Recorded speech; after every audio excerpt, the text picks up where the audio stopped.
ओम शांति। भगवत गीता श्लोक क्लास में आज का श्लोक है तीसरे अध्याय का 40वां श्लोक, अध्याय 3, श्लोक नंबर 40।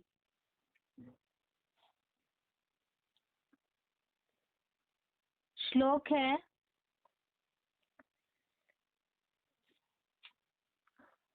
इंद्रियाणि मनोबुद्धिर अस्याधिष्ठानमुच्यते एतैर्विमोहयत्येष ज्ञानमावृत्य देहिनम्।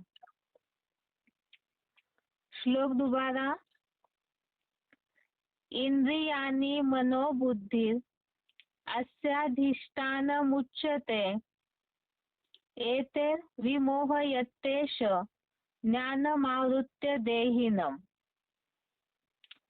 संधि विच्छेद श्लोक का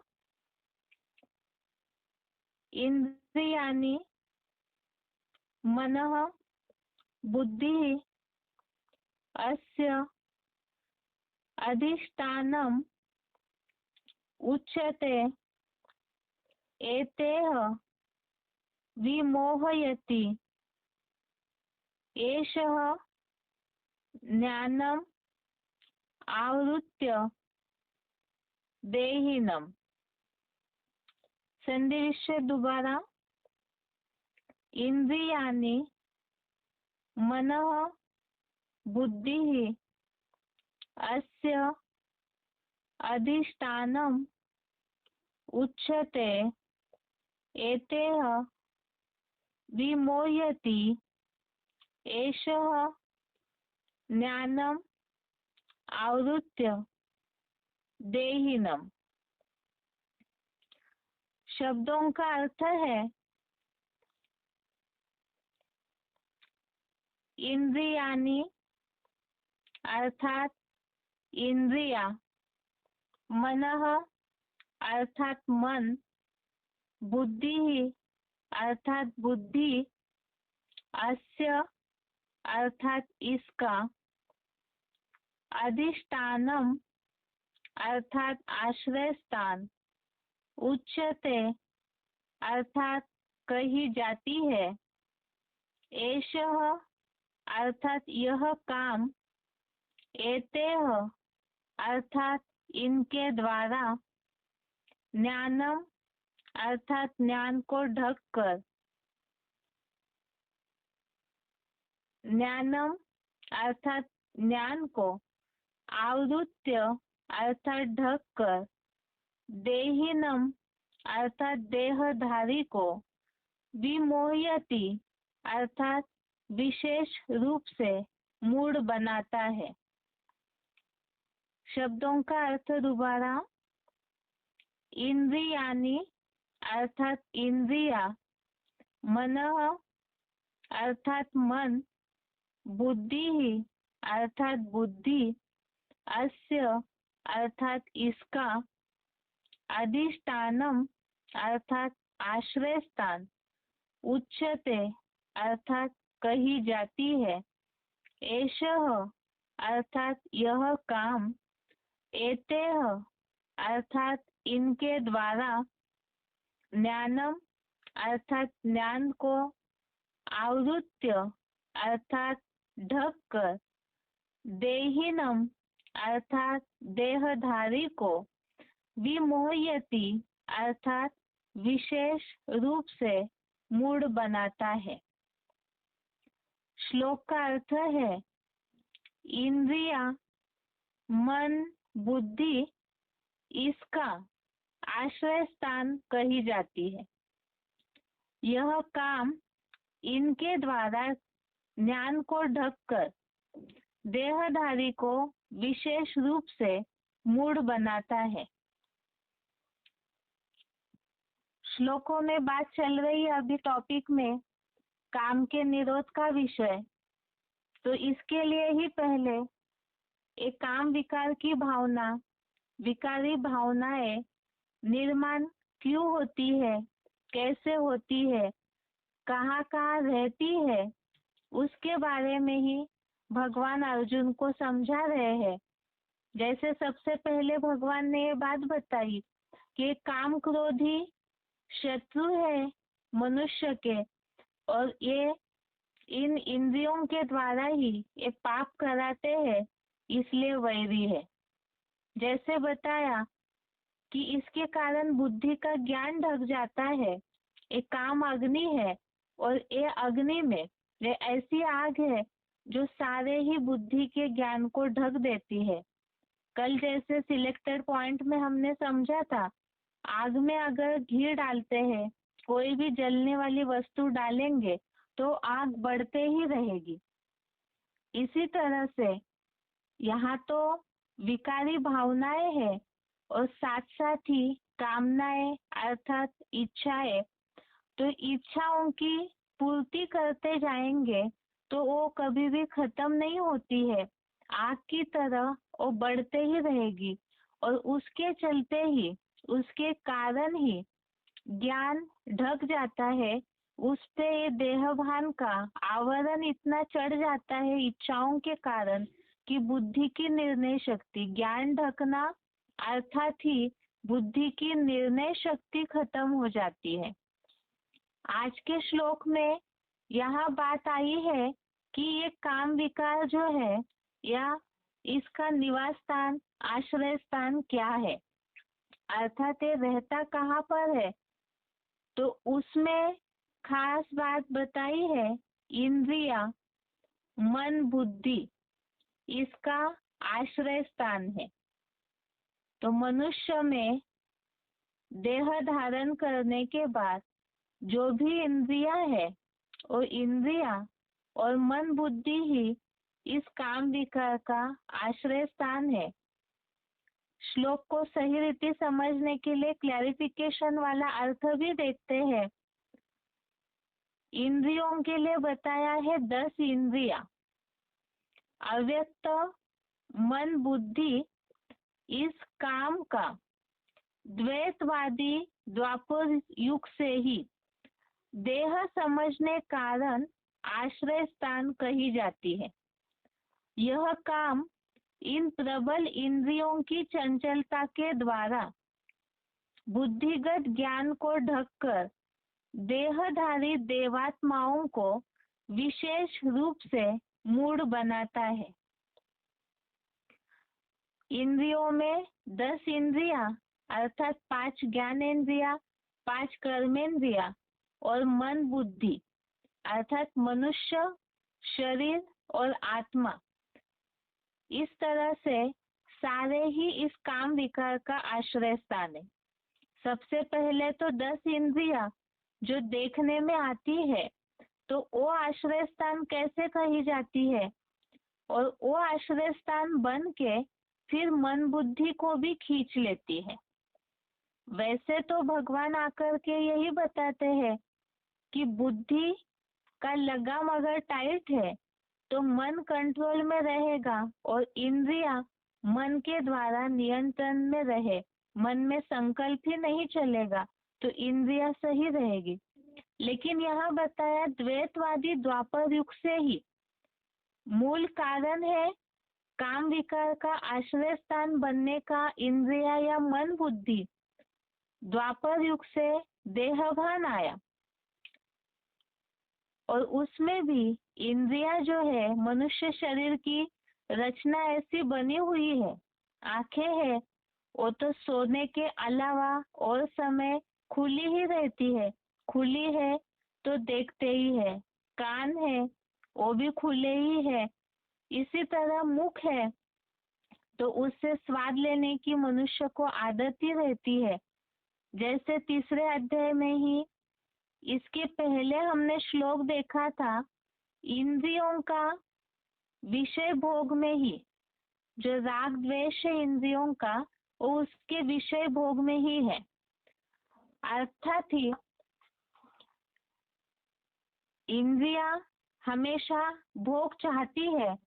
दूसरे अध्याय में भी बहुत से ऐसे श्लोक आए थे। ये वास्तव में कर्म युद्ध है, अर्थात ही अपने ही कमियों के ऊपर, विकारी भावनाओं के ऊपर विजय प्राप्त करने का युद्ध पहले भगवान अर्जुन को सिखा रहे हैं।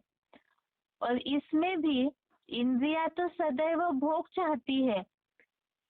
अगर इंद्रियों को उनका भोग मिलता है तो राग निर्माण होता है, अर्थात आसक्ति निर्माण होती है। और नहीं मिला, जैसे चाहिए वैसे नहीं मिला, तो द्वेष या घृणा से बुद्धि हिल जाती है। अब ये राग या द्वेष निर्माण होता है इंद्रियों के भोगों के कारण ही। इसीलिए द्वापर युग से ही भोग लेने की आदत हो गई। जैसे आंखें है तो आंखों को देखने की आदत है, अच्छी अच्छी सीनरीज देखने की इच्छा होती है। जैसे अभी तो कलयुगी दुनिया में, इसके पहले भी हमने बेसिक कोर्स में भी इन बातों को समझा है। जैसे बाइस्कोप देखने की आदत है, कानों को म्यूजिक सुनने की आदत है, जीभ को, बहुत सी मुरलियों में शिव बाबा ने जीभ के लिए भी क्लैरिफिकेशन दिया है। खाने पीने की जीभ को आदत होती है। तो ये सारे ही इन इंद्रियों के भोग है। और वो भोग हमेशा इंद्रिया चाहती ही है। इन्हें भोगते भोगते ही मन भी इन इंद्रियों के वशीभूत हो गया। कैसे वशीभूत हुआ? जिसके लिए ही दूसरे अध्याय का 60 नंबर का श्लोक, अध्याय सेकंड का श्लोक नंबर 60, ये श्लोक हमने देखा था कि इंद्रिया किस तरह से मन को खींच लेती है। श्लोक का भावार्थ सिर्फ देखते हैं। दूसरे अध्याय का 60 नंबर श्लोक, इसमें ये बात बताई है कि प्रयत्न करते हुए भी पुरुष की अच्छे से मत डालने वाली इंद्रिया मन को बलपूर्वक खींच लेती है। और इसमें खास बताया, खास नेत्र और कामेंद्रिय सहित अन्य इंद्रिया मन को बलपूर्वक खींच लेती है। आंखें है, आंखों ने कोई अच्छी सीन देखा, एक दो बार किसी ने अगर फिल्म देखी तो इच्छा होगी कि मनोरंजन हो रहा है तो और देखने की इच्छा होगी। किसी ने कोई ऐसी बातें सुनाई तो और सुनने की इच्छा होती है। अर्थात तो राग आसक्ति निर्माण हो गई इंद्रियों के विषय भोगों में। और इसके चलते ही वो मन को बलपूर्वक खींच लेती है।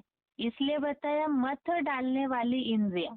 मतनी जैसे कोई भी चीज को पूरा मिक्स कर लेती है, ऐसे इंद्रिया विषय भोग भोगते भोगते मन को पूरा अपने वशीभूत कर लेती है।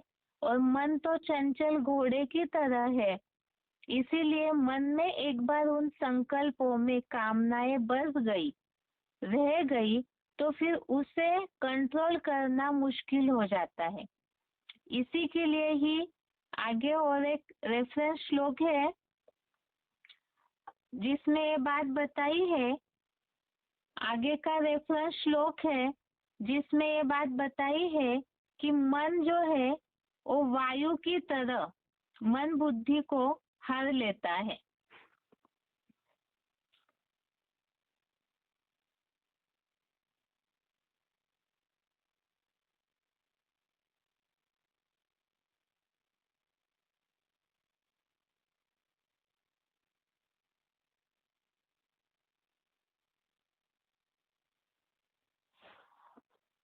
तो जैसे बताया, इंद्रिया जैसे मत डालने वाली मन को खींचती है, तो इसी तरह से ये मन जो है बुद्धि को हर लेता है। ये आपस में इन सारी बातों का कनेक्शन है। पहले हमने जैसे तीसरे अध्याय का श्लोक देखा, राग द्वेष इंद्रियों के विषय भोग में है।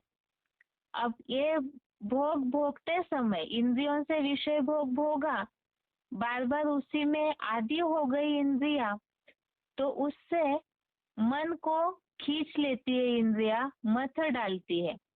और मन बुद्धि को खींच लेता है। दूसरे अध्याय का ही 67 नंबर श्लोक, 67 नंबर श्लोक अध्याय सेकंड का, इसमें भावार्थ में यह बात आई है, चंचल मन दैहिक भोगों में विचरण करती हुई इंद्रियों का अनुसरण करता है। वह मन तीव्र गति से बहती वायु द्वारा पानी में तैरती नाव की तरह बुद्धि को हर लेता है। अर्थात बुद्धि को हरना अर्थात बुद्धि की निर्णय शक्ति जो है उसको प्रभावित करता है। मन इतना चंचल है कि बुद्धि की निर्णय शक्ति भी उसके आगे ढीली हो जाती है।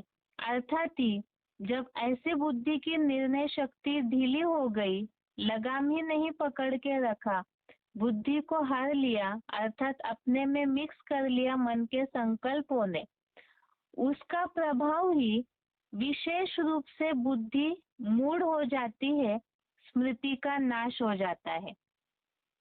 जैसे ये बात थी, मूल कारण तो इंद्रियों ने मन को खींचा, मन ने बुद्धि को खींचा, अर्थात ये द्वापर युग से अपने को देह समझने लगे। देह समझ करके इन सारी कामनाओं को इंद्रियों ने पहले आश्रय दिया, उनकी भूख मिटाने की कोशिश में, और उससे मन के संकल्प प्रभावित हुए, उससे बुद्धि प्रभावित हुई। इसी के लिए ही दूसरे अध्याय के 62-63 नंबर श्लोक हम पहले ही पढ़ चुके हैं, किस तरह बुद्धि का नाश होता है। संग करने से विषय भोगों का ध्यान करने वाले पुरुष को उन विषयों में आसक्ति उत्पन्न होती है, लगाव अटैचमेंट निर्माण होता है। आसक्ति से कामनाएं अर्थात इच्छाएं निर्माण होती है, और उन इच्छाओं की पूर्ति न होने पर क्रोध निर्माण होता है, और क्रोध इस तरह से मूढ़ता लाता है, स्मृति का नाश होता है, और स्मृति नाश होना अर्थात बुद्धि नष्ट होना। बुद्धि नष्ट होना जो आज के श्लोक के भावार्थ में बात आई है कि ज्ञान को ढककर विशेष रूप से मूढ़ बनाता है। बात तो भगवान अर्जुन को बता रहे हैं, जो इसके पहले भी श्लोकों में संदर्भ आया, ज्ञानी और अज्ञानियों के अंतर के लिए। यहाँ देवात्माएं किस तरह से द्वापर युग से विमूढ़ बन गई, विशेष रूप से मूढ़ बन गए, जिससे ही मुरलियों में शिव बाबा पत्थर बुद्धि भी बोलते हैं। जैसे पत्थर है, उस पे कोई भी बात का कोई असर नहीं होता है, इसी तरह से देवात्माएं भी इस सुख भोगते भोगते देह रूपी मिट्टी के कनेक्शन में आते आते इतना ज्ञान ढक जाता है कि वो पत्थर बुद्धि बन जाते हैं। निर्णय शक्ति समझ शक्ति ही पूरी तरह से खत्म हो जाती है। अर्थात वास्तव में भगवान आकर के तो यही बात बताते हैं, मुरलियों में भी हमने शिव बाबा से बात सुनी है कि बुद्धि जो है वो श्रेष्ठ है, वो कंट्रोलर है, वो मन को कंट्रोल करे और मन इंद्रियों को कंट्रोल करे। अगर बुद्धि का लगाम बुद्धि ने टाइट पकड़ के रखा है, मन में संकल्प ही निर्माण नहीं होने देंगे तो इंद्रिया कंट्रोल में रहेगी। लेकिन द्वापर युग से देह समझने के कारण भोग भोगने की कामनाओं की पूर्ति की, जो कल के पॉइंट में शिव बाबा ने ये बात बोली कि सारी दुनिया ही कलयुग अंत में इसी काम विकार की इच्छा से प्राणी हो, जड़ जंगम, जो प्राणी है, कीटक है, मनुष्य है, मनुष्यों का असर ही सारी सृष्टि के वातावरण पे होता है, तो उसके कारण सारे ही उसी में विचरण करने लगते हैं, सबकी ही बुद्धि मूढ़ हो जाती है। अब इसके कारण ही जब पत्थर बुद्धि बन गए, तो कल का आगे का जो श्लोक है इसमें भगवान ने समाधान बताया है कि पहले इंद्रियों को नियंत्रित करो। इसका मतलब क्या है? वैसे इन सब बातों को हम पहले भी समझ चुके हैं। आंखों को अच्छा सीन देखने की इच्छा है, आदत लगी हुई है, जैसे ज्ञान में चलने के पहले बहुत से लौकिक दुनिया में ही रमे हुए रहते हैं, तो ऐसे समय में उन सब बातों को कंट्रोल करें। अन्न दोष, संग दोष पे ध्यान दें। जैसे मुरलियों में श्रीमत दिया हुआ है, इंद्रियों के लिए, रहन सहन, खान पान, विचारों के लिए, बहुत सारे अव्यक्त वाणियों में मन की संकल्प को कैसे कंट्रोल करना है, इंद्रियों के लिए भी जो भी नियम बताए हैं, तो उससे धीरे धीरे इन सब बातों पे प्रभाव पड़ेगा। अर्थात ही ये सारे आपस में कनेक्टेड चीजें हैं जो कि ज्ञान को ढक देती है। ये आज के श्लोक का अर्थ है। उच्चारण एक बार सुनते हैं, इसके बाद पॉइंट।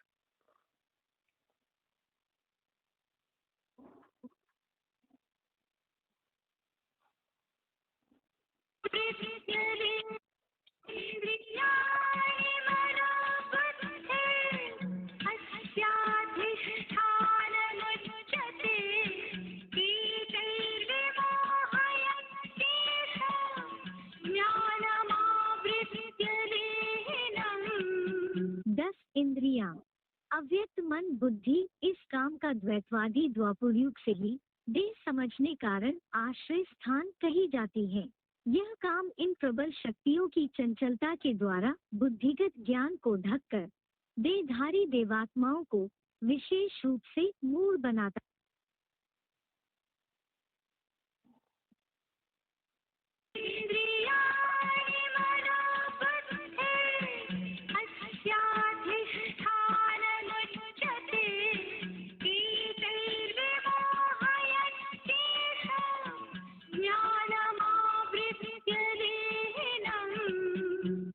इंद्रियां, अव्यक्त मन बुद्धि इस काम का द्वैतवादी द्वापुरयुग से ही देह समझने कारण आश्रय स्थान कही जाती है।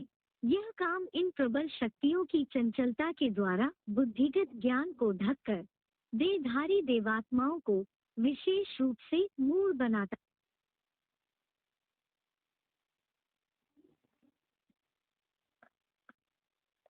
VCD number 2261, VCD number 2261।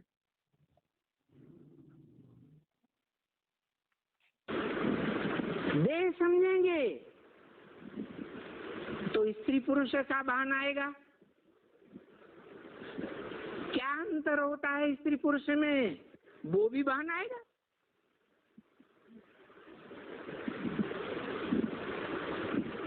तो काम विकार पैदा हो गया।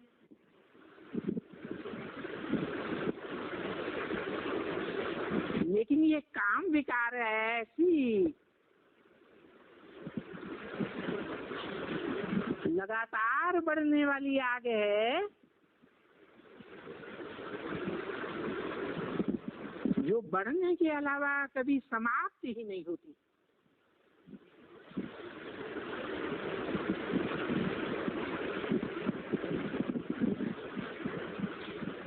गीता में इसे कहा गया दुष्पूर्ण।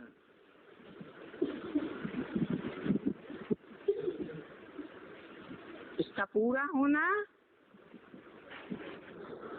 असंभव, ऐसी आग है। तो जब मनुष्य की काम की आग पूरी नहीं होती है तो कामेशु क्रोधेशु होने लगते हैं।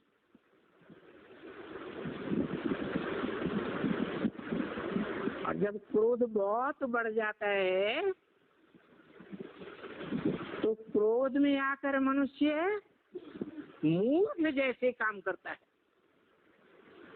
देखा होगा कोई कोई क्रोधी ऐसे होते हैं, क्रोध में आकर अपने घर के बर्तन ही फोड़ने लगते हैं।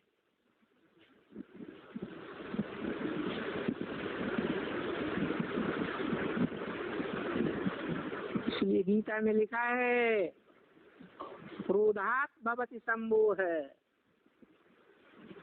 संपूर्ण मूढ़ता आती है।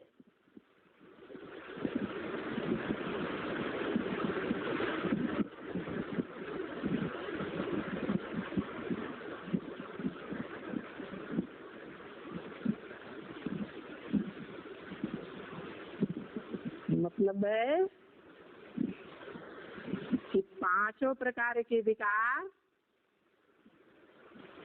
काम, क्रोध, लोभ, मोह, अहंकार,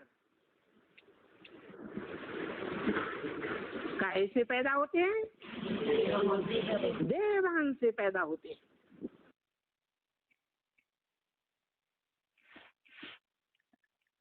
पॉइंट में जैसे बात आई, देह समझते हैं तभी सारा भान आता है। तो द्वापर युग से भी इंद्रियों का सुख भोगना शुरू हुआ, देह भान आया तो यही समझने लगे कि हम देह है। देह समझने के कारण ही मन बुद्धि रूपी आत्मा की स्मृति भूल गए और उसी के कारण ज्ञान ढकना शुरू हुआ। आगे का पॉइंट है जो यहाँ बात आई है श्लोक में, विशेष रूप से मूड बनाता है अर्थात पत्थर बुद्धि। VCD नंबर 1199, VCD नंबर 1199 37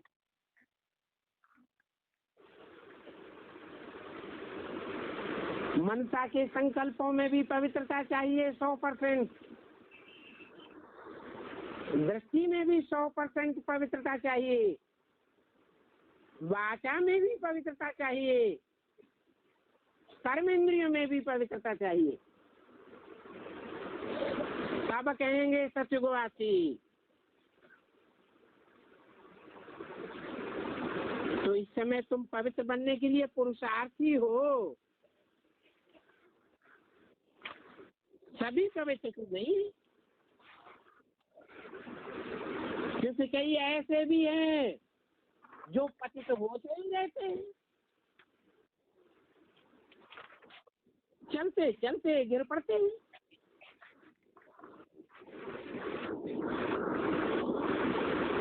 और छिप करके आए यहाँ बैठे बैठे अमृत पीते हैं। वास्तव में जो अमृत छोड़ करके विष पीते हैं उनको कुछ समय के लिए आने नहीं देना चाहिए।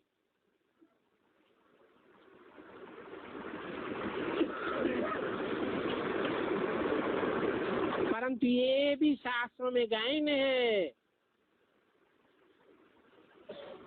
कि जब अमृत बांटा गया तो विकारी असुर छिप करके आकर के बैठते थे। कहते इंद्र सभा में कोई अपवित्र आकर के बैठा है।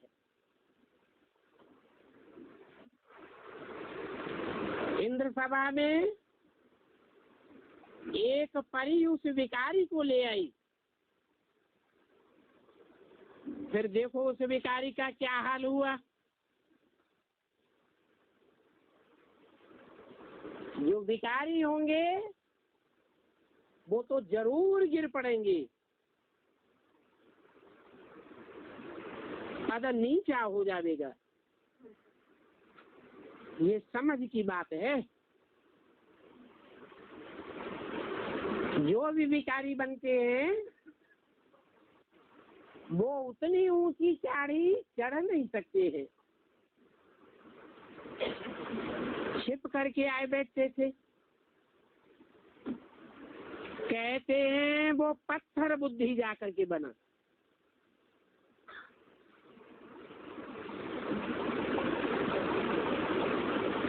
पत्थर बुद्धि और पारस बुद्धि।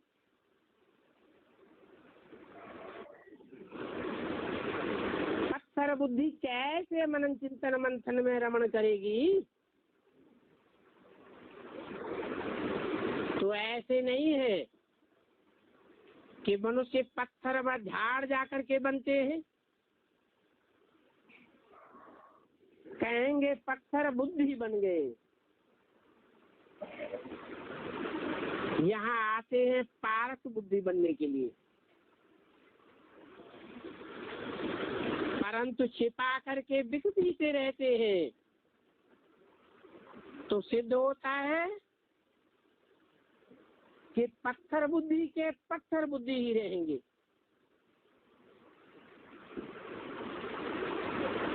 ये बात सामने समझाई जाती है।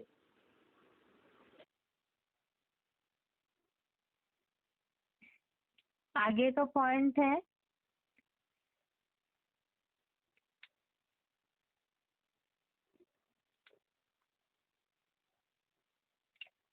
VCD number 743, VCD number 743, 57 minute.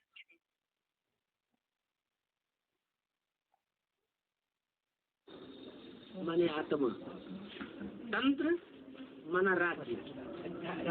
अपनी आत्मा के ऊपर कंट्रोल कर लो, अपनी आत्मा के दुष्ट संकल्पों के ऊपर कंट्रोल कर लो, अपनी आत्मा की दुष्ट वाचा है उसके ऊपर कंट्रोल कर लो, अपनी आत्मा में जो इंद्रियां हैं, जो इंद्रियां हमको भगाए ले जाती हैं, कहीं के कहीं गड्ढे में गिराए देती हैं, उन इंद्रियों को कंट्रोल कर लो तो स्वतंत्रता सच्ची हासिल।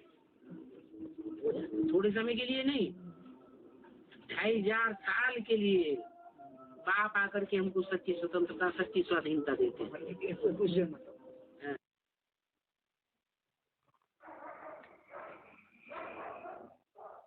अभी जैसे पॉइंट में बताया कि वाचा है, कर्मेंद्रिया है, कहीं ना कहीं खींच करके गड्ढे में ले जाती है। जैसे रेफरेंस श्लोक में भी बात आई कि मन जो है वो हर लेता है बुद्धि को भी, और फिर वही वायु की तरह पूरी तरह से उसे बहा के ले जाता है। और यहाँ भी यही बात बताई कि इस तरह गड्ढे में ले जाते हैं, इसलिए इन सब बातों पे नियंत्रण रखना जरूरी है। आगे का VCD number 753, VCD number 753, 44 minute.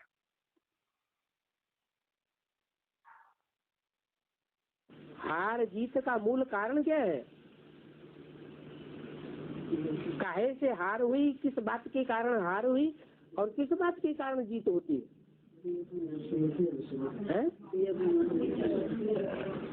इच्छा मात्रम अविद्या, इससे होती है जीत। और जहाँ कामना रहती है, काम विकार रहता है, वहाँ होती है हार।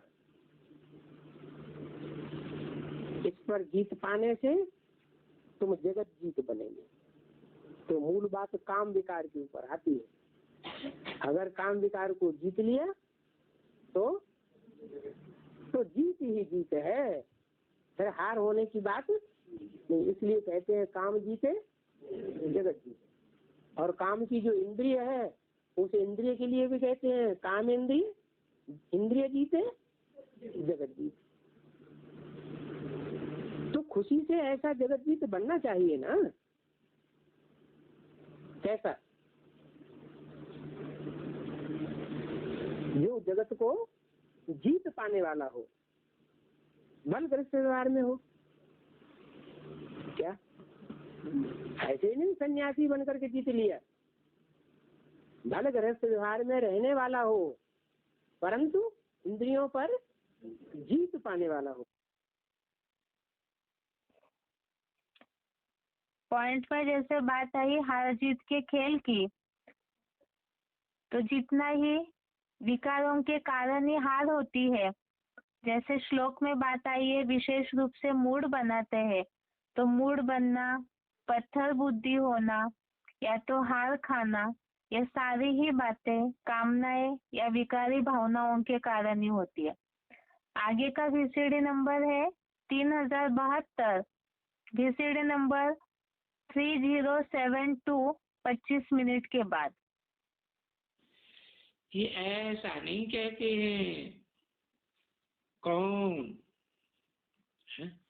अगर पवित्र नहीं रहेंगे तो हम तुमको वर्षा नहीं देंगे। हाँ? ये ऐसे नहीं कहते। कौन ऐसे नहीं कहते कि पवित्र नहीं बनेंगे, नहीं रहेंगे तो हम तुमको वर्षा नहीं देंगे। हम तुमको ऐसे नहीं कहते हैं कि बाबा तुमको वर्षा नहीं देंगे। है बाबा अगर बाप को याद नहीं करेंगे तो बेहद का बाप का वर्षा नहीं देंगे। क्या बात? बाबा कहते, बाबा साकार निराकार का मेल हुआ ना, तो वो कहते हैं कि बाप को याद जरूर करना पड़ेगा। है? बाबा को याद करो, लेकिन बाबा के साथ साथ क्या क्या याद करो? साकार निराकार के मेल को याद करो, लेकिन साथ साथ सुप्रीम सोल को भी याद करो। बाप का बेहद का वर्षा, कौन सा बेहद का वर्षा? ज्ञान का जो भंडार है वो नहीं देंगे। वो कब मिलेगा? है? अगर पवित्र रहेंगे तो बुद्धि में ज्ञान टिकेगा, और पवित्र नहीं रहेंगे तो ज्ञान नहीं टिकेगा। मन में अपवित्रता का विचार आया है, देह का सुख भोगने का विचार आया, या देह की इंद्रियों का भोगने का विचार आया, तो क्या होगा? रिजल्ट क्या होगा? बेहद ज्ञान का वर्षा नहीं मिलेगा, निकल जाएगा बुद्धि में से, उड़ जाएगा। ओम।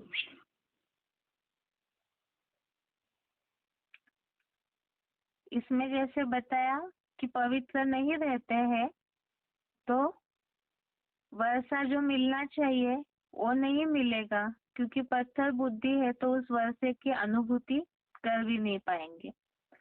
आगे अभी बेसिक कोर्स में बात चल रही थी द्वापर युग की।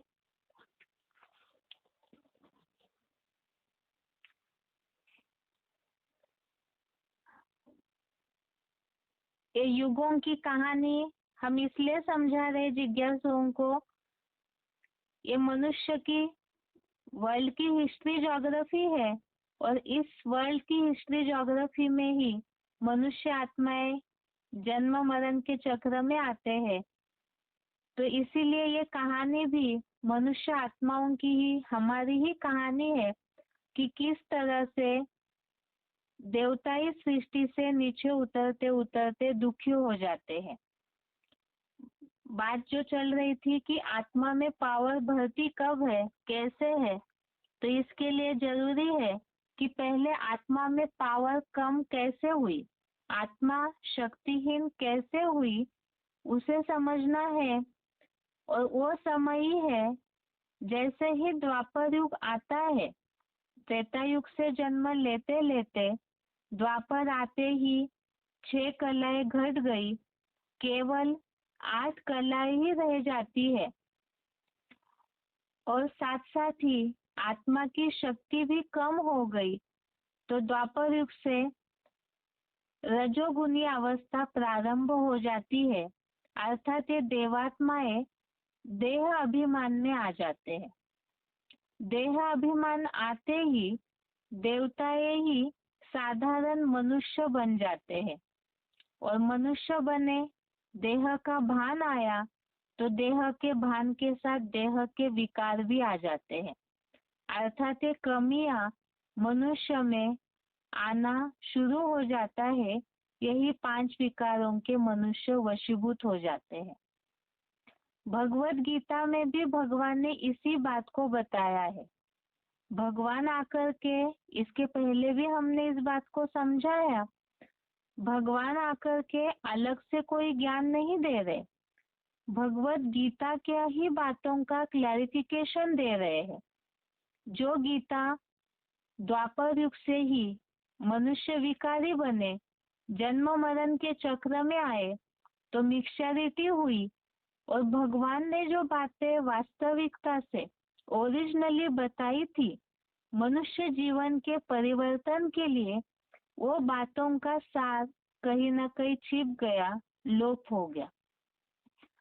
भगवत गीता में जो श्लोक में बात आई है, जैसे भगवान अभी आके ये बात बता रहे हैं सन्मुख ओरली आकर के, कि रजोगुण अर्थात ही देहभान, और देहभान से ही काम क्रोध जैसे विकार निर्माण हुए, और इससे ही मनुष्य नीचे उतरते गए।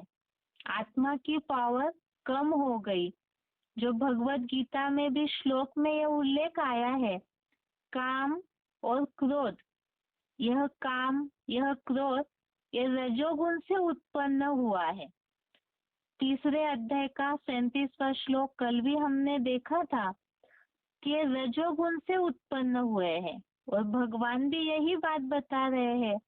रजोगुण अर्थात देहभान, और देहभान से ये विकार आए और यही पाप करवाने लगते हैं मनुष्य से।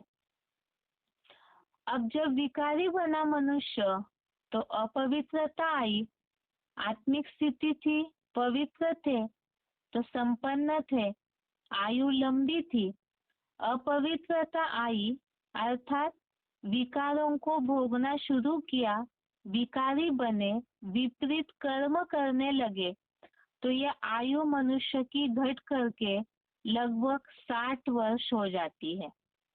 जैसे कोई मशीन अगर बार बार यूज करते हैं तो उसके पार्ट्स घिस जाते हैं, कमजोर हो जाती है, उसकी कैपेसिटी कम हो जाती है। इसी तरह से मनुष्य भी सुख भोगने के चलते देहभान में आए और देहभान में आकर अपवित्र बने। उसके चलते आत्मा कमजोर हो जाती है तो उसका जीवन पे प्रभाव पड़ा, आयु कम हो जाती है।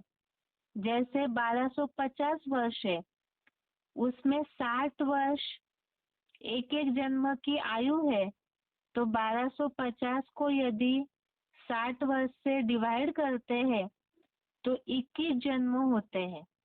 अर्थात द्वापर युग में 21 जन्म होते हैं मनुष्यों के।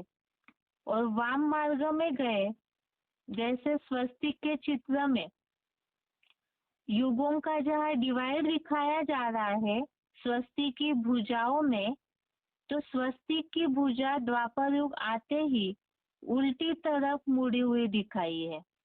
देवता ये कहते हैं वाम मार्ग में गए, उल्टा रास्ता अपनाने लगे, विकारी बने, पतित बने, उल्टा रास्ता अपनाने लगे। तो जो स्मृति थी उनकी कि वो देवताएं हैं, दिव्य गुणों वाले थे, ये स्मृति भी नष्ट हो जाती है।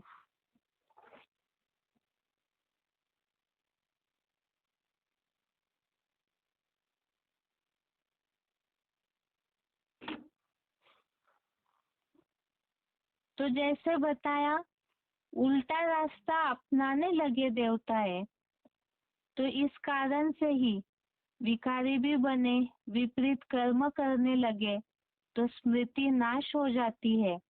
और इस कारण से ही स्वयं को हिंदू कहलाने लगे। वैसे इतिहास में इस बात का उल्लेख इस तरह से दिखाया जाता है, सिंधु घाटी के किनारे रहते थे लोग, तो उस आधार से उन्होंने अपना नाम हिंदू रख दिया। वैसे तो ज्यादातर स्थान के हिसाब से कोई धर्म का नाम नहीं पड़ता है, लेकिन ये कहते हैं हिंदुस्तान, हिंदू लोग रहने लगे तो हिंदुस्तान पड़ा। सिंधु नदी के किनारे रहते थे तो स्वयं को हिंदू कहलाने लगे। तो इतिहास में तो मनुष्य बदलते गए, लिखने वाले बदलते गए, विचार बदले, तो वैसे ही ये कहानियां भी बदलते गई। इसीलिए ही भगवान आकर के ओरिजिनल जो कहानी है मनुष्यों की, आत्माओं की, वो स्वयं ही बताते हैं, क्योंकि वो त्रिकालदर्शी है। इसलिए वो जितना सही सच्ची बातों को जानते हैं, उतना जन्म मरण के चक्र में आने वाले मनुष्य नहीं जानते हैं। अब जब देहभान से विकार आए, विपरीत कर्म करने लगे मनुष्य, अर्थात ही पाप करने लगे, देह की आसक्ति बढ़ने लगी, तो पाप करने के लिए मनुष्य मजबूर हो जाते हैं। इसके लिए ही भगवत गीता में भी इस बात का उल्लेख आया है। तीसरे अध्याय का 36वां श्लोक, अध्याय 3 श्लोक नंबर 36 में अर्जुन ने इस बात को भगवान से पूछा है, अथ केन प्रयुक्तोयम पापम चरति पुरुषः अनिश्चनपि वाष्णेय बलादिव नियोजितः। श्लोक में पाप इस शब्द पे हाईलाइट किया हुआ है, अर्थात पाप करने का, पुरुष जो पाप करते हैं उसका मूल कारण क्या है, किस कारण से पाप करने लगे। अभी अभी हमने 37 नंबर श्लोक भी देखा, उसमें काम और क्रोध जो रजोगुण से अर्थात देहभान से निर्माण हुए हैं और उसी के कारण ही पापों की शुरुआत हो जाती है। मनुष्य बर्बर सी विकारी भावनाएं निर्माण होते होते खींचा चला जाता है विकर्मों के तरफ, और इसी कारण द्वापर युग से कर्म बंधनों की शुरुआत हुई, दुख अशांति की शुरुआत हो जाती है। और जब पाप कर्मों के कारण ही कर्मों का बंधन शुरू हो गया, देहभान आया, देहभान के कारण इंद्रियों की भूख मिटाने का प्रयास हुआ, वो भूख मिटाने के चलते विकारी भावनाएं बढ़ी, विकारी भावनाएं बढ़ी तो उसके चलते गलत कर्म बढ़े, गलत कर्म बढ़े अर्थात ही पाप कर्म, और जहाँ पापों का बंधन आया वहाँ उसके रिजल्ट में दुख और अशांति भी आई। इसी के लिए ही भगवत गीता में भी इस बात का उल्लेख आया है। 14वें अध्याय का 7वां श्लोक, अध्याय 14 श्लोक नंबर 7 श्लोक है, रजो रागात्मकम विद्धि तृष्णा संग समुद्भवम तत् निबध्नाति कौन्तेय कर्म संगेन देहिनम। अर्थात ही देह का संग करने लगे, देह भान आया तो इसके कारण ही रजोगुण, रजोगुण से तृष्णा आसक्ति निर्माण हुई और इसके कारण कर्म बंधन भी बढ़े, और कर्म बंधन बढ़े तो दुख अशांति भी बढ़ी। और इसी समय से द्वापर युग से जैसे विकारी भावनाएं बढ़ी, अपवित्रता बढ़ी। स्वर्ग में सतयुग त्रेता युग में देवताओं को कुछ भी करना नहीं पड़ता था, जैसे कि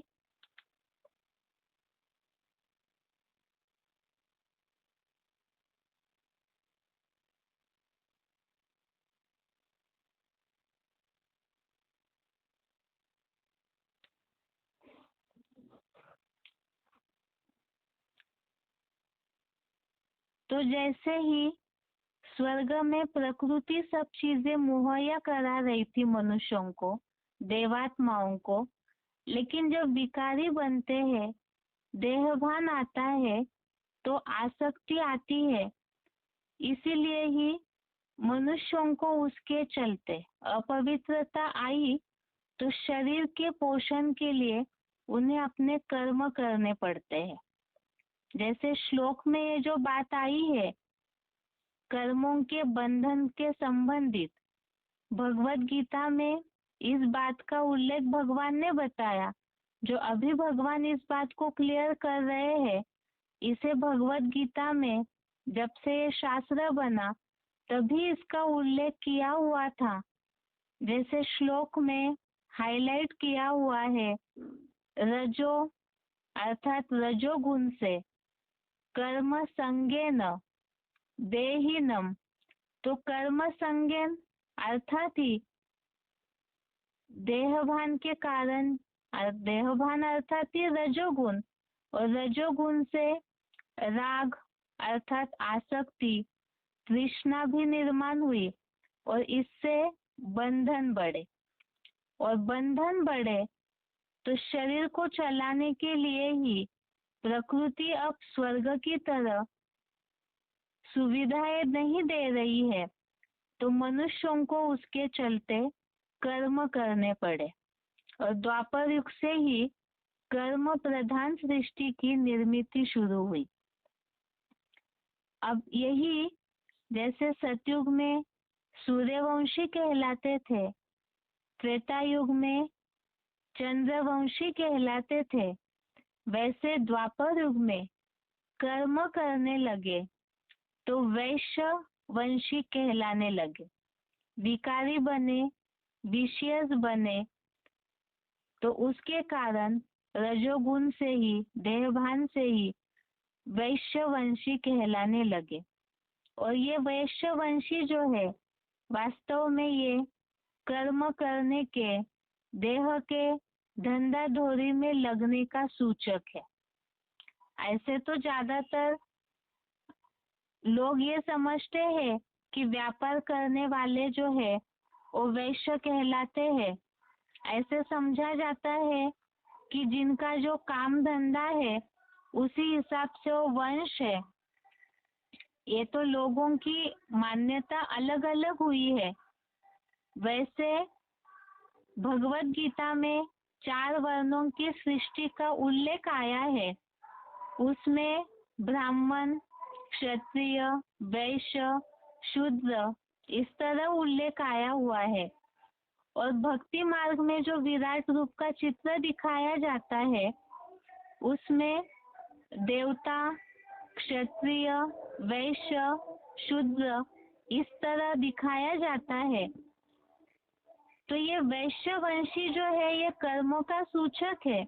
अब विराट रूप के चित्र में देवताओं को मस्तक पे अर्थात एकदम ऊंची स्टेज में दिखाया है, क्षत्रियों को भुजाओं में दिखाया जाता है, जिसके लिए ये बताते हैं कि क्षत्रियों का काम रक्षा करना था, तो इस हिसाब से उनको वैश्यों, क्षत्रियों को भुजाओं के समान दिखाते हैं। वैश्यवंशी अर्थात ही पेट और जंघाओं के समान विराट रूप के चित्र में दिखाया जाता है।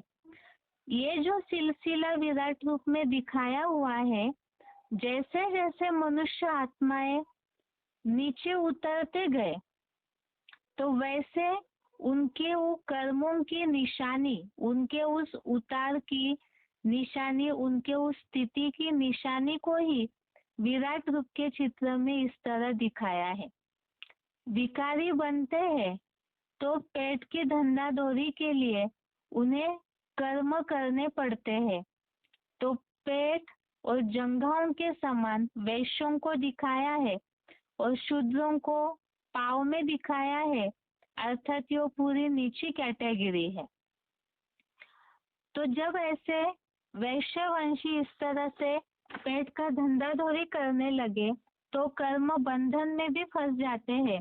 और जैसे ही वो कर्म बंधन में फंसते हैं तो उससे ही दुखों की शुरुआत हुई। विकारों के कारण दुख अशांति के दलदल में फंसने लगे। इसी रजोगुण की निशानी, रजोगुण से देहभान, देहभान से विकार और विकारों का रिजल्ट आया अशांति और उससे जुड़े हुए लोभ और लालसा। इसी के लिए भगवत गीता में भी इस बात का उल्लेख आया हुआ है। 14वें अध्याय का 12वां श्लोक, अध्याय 14 का श्लोक नंबर 12, भगवान आकर के जो मनुष्यों के उतार की कहानी बता रहे हैं। ये तो जन्म मरण की पूरी हिस्ट्री है। इसमें किस तरह से नीचे उतरे और किस कारण विकार शुरू हुए उसका उल्लेख ही भगवत गीता में भी श्लोक में आया है। जो श्लोक में शब्द हाईलाइट किए हुए हैं, श्लोक है लोभः प्रवृत्तिः आरंभः कर्मणाम् अशमः स्पृहा रजसी एतानि जायन्ते विरुद्धे भरतर्षभ। इसमें लोभ की प्रवृत्ति, लोभ प्रवृत्ति ही इस पे हाईलाइट किया है। अशमः, स्पृहा और रजसी इन शब्दों पे हाईलाइट किया हुआ है। अर्थात ही रजसी अर्थात रजोगुण से वृद्धि हो जाती है। किसकी? तो लोभ की प्रवृत्ति की, अशमः अर्थात अशांति की, अस्पृहा अर्थात लालसा। तो रजोगुण के कारण ही ये सब बढ़ते गया, और जब बढ़ते गया तो दुख अशांति की शुरुआत हो जाती है। और यही चीजें इतिहास में भी देखते हैं, इतिहास में भी इन सब बातों का उल्लेख है। जिस तरह से दुख अशांति बढ़ते गई, और भगवान आकर के गीता में भी इन बातों का उल्लेख है, और भगवान भी आकर के यही बातें बता रहे हैं। अभी ये तो हमने इतिहास देखा कि किस तरह से दुखों का, विकारों का प्रारंभ हुआ। अभी आगे दुखों का प्रारंभ हुआ तो कहीं ना कहीं अशांति हुई, मन में हलचल हुई, तो फिर मनुष्य शांति का रास्ता भी ढूंढने लगे, और शांति के लिए ही, सुख के लिए ही भगवान को पुकारना आरंभ करते हैं। अर्थात ही भक्ति की शुरुआत हुई। उस समय, अभी तो कलयुगी जमाने में जिस तरह भक्ति दिखती है, तो वैसे कलयुग अर्थात एक कलह क्लेश है। उस समय द्वापर युग में फिर भी भक्ति में सात्विकता थी, पूजा पाठ अर्चना, ये तो हम इतिहास में भी पढ़ते हैं। जो उस समय के साधु सन्यासी ऋषि मुनि है, उनमें सात्विकता तो थी, लेकिन सतयुग त्रेता युग की तरह उन्हें ऐसे नहीं कहेंगे कि वैसे प्रकृति के वातावरण से सुखी थे। मनुष्य कर्मों में बंध गए हैं तो दुख अशांति शुरू हुई, तभी तो भक्ति की शुरुआत हुई। कहीं ना कहीं शांति का सहारा ढूंढने लगे। अब भगवान, भले भक्ति शुरू हुई, भगवान को पुकारना शुरू हुआ, लेकिन इतने ज्यादा मनुष्य आत्माएं पतित या दुखी नहीं थे कि स्वयं भगवान को उस समय द्वापर युग में उतरना पड़े, क्योंकि द्वापर में इतनी ज्यादा जनसंख्या भी नहीं थी जो भगवान सृष्टि पे, क्योंकि सब धर्मों के कल्याण के लिए, जो भगवत गीता में बात आई है, सब धर्मों का जहाँ उपस्थिति हो तो उस समय भगवान सृष्टि पर आते हैं। इसलिए द्वापर युग में ये नहीं कहेंगे कि उस समय भगवान आए, क्योंकि ऐसे कोई आवश्यकता नहीं थी जो भगवान को सृष्टि पे उतरना पड़े। लेकिन जो हलचल हो रही थी उस समय के वातावरण में, उसके चलते कुछ ऐसी आत्माएं, विशेष आत्माएं कहेंगे, या कुछ ऐसी आत्माएं जो सृष्टि के इस हलचल को थमाने के हिसाब से, अपने यथाशक्ति प्रयास के हिसाब से शांति स्थापन करने के लिए सृष्टि पर उतरती है। और जैसे ये बताया था, जनसंख्या बढ़ती कैसे है। सतयुग से आत्माएं नीचे उतरी। जब आत्माओं का नीचे आना शुरू हुआ परम धाम से, तो वो वापिस जाने का रास्ता उनको पता नहीं है, इसीलिए वो इस सृष्टि पर ही रह जाते हैं। तो द्वापर युग में भी जो ऐसी आत्माएं हैं जिनका उस समय उतरने का समय है, तो वो जब इस सृष्टि पर उतरते हैं, तो पहले ही द्वापर युग में हलचल है, उसमें यह आत्माएं उतरती है विशेष, तो वो अपने धारणाओं की स्थापना शुरू करती है। जैसे चित्र में देख सकते हैं, द्वापर युग का हिस्सा जो अलग से दिखाया हुआ है निशानी के रूप में एरो करके, इसमें द्वापर युग से अलग अलग धर्मों की स्थापना का चित्र दिखने में आ रहा है। इतिहास भी इस बात को बताता है कब कब कौन से धर्मों की शुरुआत होती है। इसमें इब्राहिम ने आकर के 2500 वर्ष पूर्व इस्लाम धर्म की स्थापना की।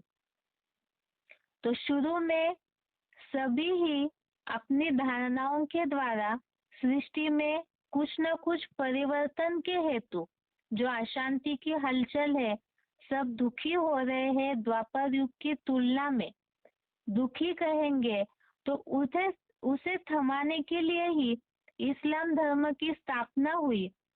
उसके बाद 250 वर्ष के बाद महात्मा बुद्ध आए, उन्होंने बौद्ध धर्म की स्थापना की। उसके 250 वर्ष के बाद ईसा मसीह आए, उन्होंने ईसाई धर्म की स्थापना की। ऐसे जब इन्होंने अपने धर्मों की स्थापना की, धर्म अर्थात ही धारणाएं बताना, ताकि सृष्टि दुख अशांति से थोड़ी सी राहत मिले मनुष्यों को। इन्होंने जब अपनी धारणाएं बताना शुरू किया, जैसे पहले बताया, देवताएं रजोगुण के प्रारंभ होने से पहले की अपनी स्मृति को देहभान में आने के कारण भूल जाते हैं और फिर विकारी भी बन गए।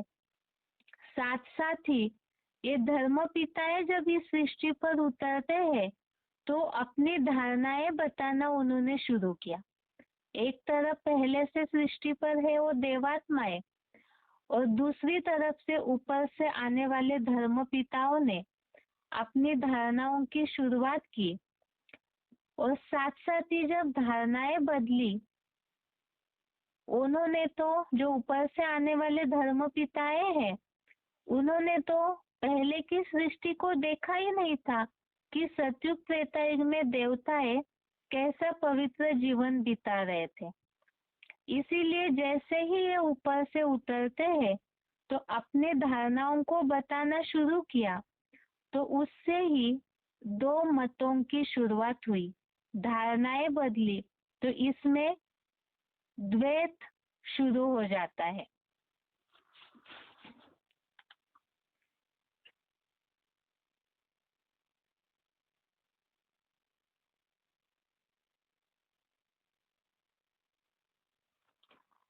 और जब इस तरह द्वैत शुरू हुआ तो अलग अलग धर्मों की धारणाओं के साथ साथ ही अलग मतांतरों में इन्होंने कुछ न कुछ द्वैतवाद की शुरुआत की।